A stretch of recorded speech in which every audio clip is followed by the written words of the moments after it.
tuturuan ko naman kayo kung paano mag-register ng new retailer gamit ang ating web tool or online web tool. Gamit ko ngayon yung aking personal cellphone. So, unang-una natin gagawin is connect po tayo sa ating mobile data or ating wifi. Then, click po natin yung ating Google Chrome.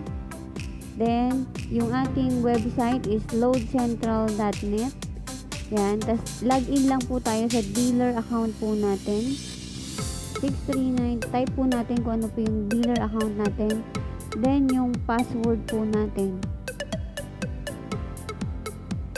Then, pagkatapos po ng password, login po agad. Yan. Makikita nyo po, meron pong retailer registration at saka view all retailers. So, pag mag-register po tayo ng bagong retailer, dito po tayo sa register now. Click po natin siya.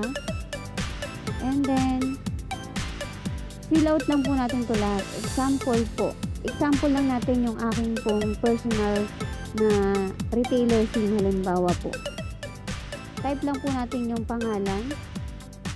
And then, yung initial. And then, yung apelyido po or last name.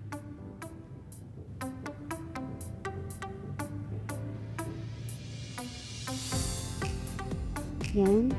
Pagkatapos po yung birth month, halimbawa po.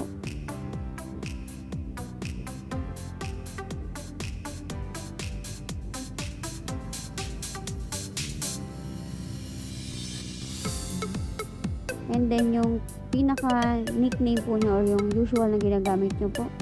Pwede pong kahit ano, basta yung alias nyo, nickname nyo po. Then yung inyo pong address kahit hindi naman po complete, okay lang, basta meron lang po tayong ma-fill out. Halimbawa po ganyan.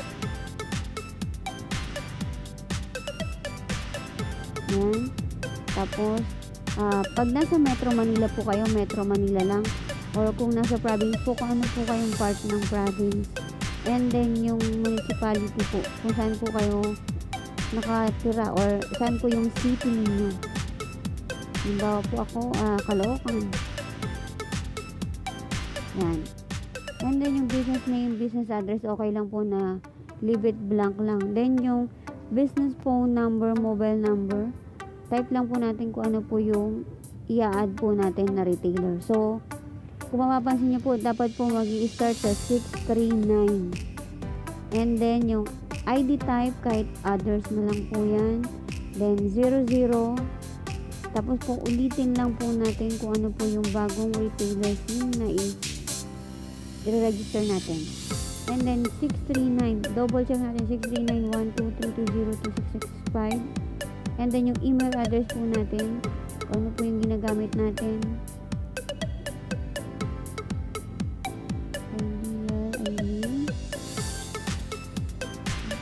Yan. Click lang po natin yan. And then, kailangan po yung IP address po natin, kailangan nakadynamic para po, pwede po natin gamitin ng ating mobile application at saka ang online web tool. And then, yung second level password po, kung ano po yung second level password po ng inyong account. So, sa akin, example po, 654321. And then, balik po tayo sa simula, double check po natin lahat ng information po kung tama. Pinakamahalaga po yung number na i-register po ninyo. Yan, double check 63912320265. Then yung email address, then yung IP address po kailangan naka-dynamic. Then click po natin yung register new retailer. Dapat pag pag-click natin yung register new retailer, ang lalabas po is successfully registered. Yan. So click po natin. Example lang po itong sa akin na. Dahil ito pong number ko is naka-register na siya, yan po yung lalabas. Pero kung bago po yung SIM card niyo, ang lalabas po dun is successfully registered yung number na ni-register po ninyo. And then, pag lumabas na po yun, okay na po yun, kailangan within 2 minutes po, ila-log out nyo po yan, kailangan ma-log in nyo po yun, yung bago nyo pong ni-register na SIM card. Ang normal po, ang default password po sa mga new registered na retailers is 1, 2, 3, 4, 5, 6. Yan po siya. So, yun po yung itatype ninyo. Pagka-login nyo po, ganyan po yung lalabas. 00 po yan. Pag new retailer. So, kailangan po, click nyo po kagad itong tatlong guhit sa taas. Retailer. And then yung settings. Para mag-change po kayo ng password. Click change password. Tapos, click nyo lang po. Kasi sa new retailer po, 1, 2, 3, 4, 5, 6 po yun. Then, 1, 2, 3, 4, 5, 6. Tapos, kung ano po yung preferred na bago nyo pong retailer password. O, halimbawa po, pabaliktarin nyo lang po, 654321. Tapos, ulitin nyo lang po, 654321. And then, click nyo po yung change password. Yan. Ang lalabas po dyan sa taas, successfully change password. So, pag lumabas na po yung successfully change password, log out po kayo dyan. Then, i-log in nyo po kung ano po yung bago nyo pong password. O, click nyo po ulit yan. Then, click nyo po yung bagong password na nilagay po ninyo. Then, log in po ulit. Lalabas na po siya. Mag-open.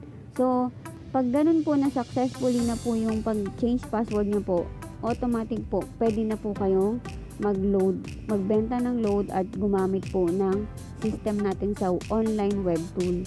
After po ng transaction natin, log out lang po tayo. And then, tapos na po yun. So, kung gusto niyo pa po ng mas malaman kung ano po yung business na to, so you are welcome po na i-message po ako direct sa aking contact.